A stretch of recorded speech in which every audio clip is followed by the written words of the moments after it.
இனிய காலை வணக்கம் நண்பர்களே. சுந்தரர் தேவார பாடல் ஒன்று பன்னிசையோடு பாடி பார்க்கலாம். பண் பஞ்சமம், ராகம் ஆகிரி, தாளம் ரூபகம். எளிமையான பாடல், சுலபமாக பாடலாம். முயற்சி செய்வோம் வாங்க.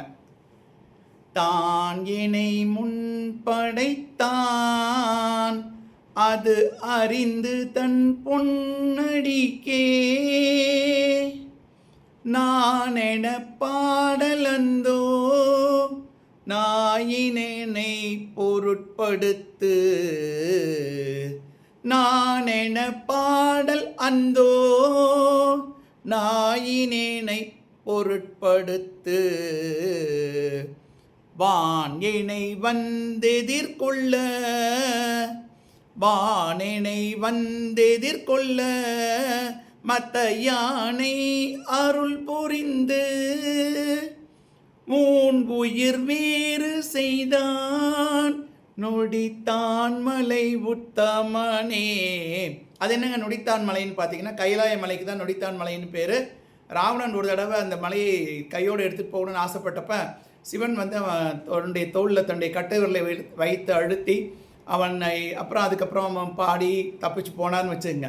அதனால் அதுக்கு பேர் நொடித்தான் மலை. அதனால் நொடித்தான் மலைன்னா இமயமலை. இப்போ கைலையில் ஆளால் இப்போ இது சுந்தரர் தேவாரம் 7ஆம் திருமுறை திருநொடித்தான் மலை அப்படி அந்த வார்த்தை வரும். இமயமலைக்கு தான் வேறு பேர்.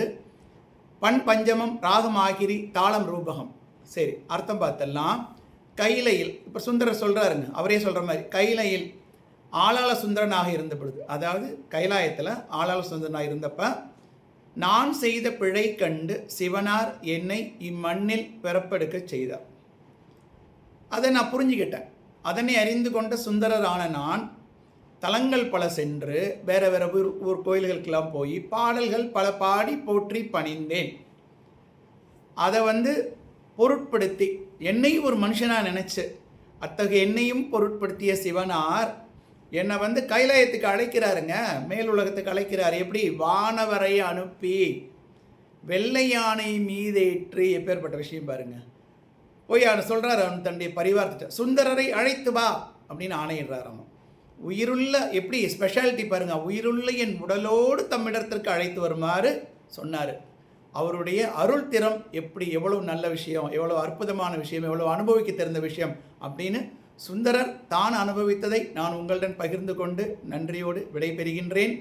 நன்றி, வணக்கம், வணக்கம், வணக்கம்.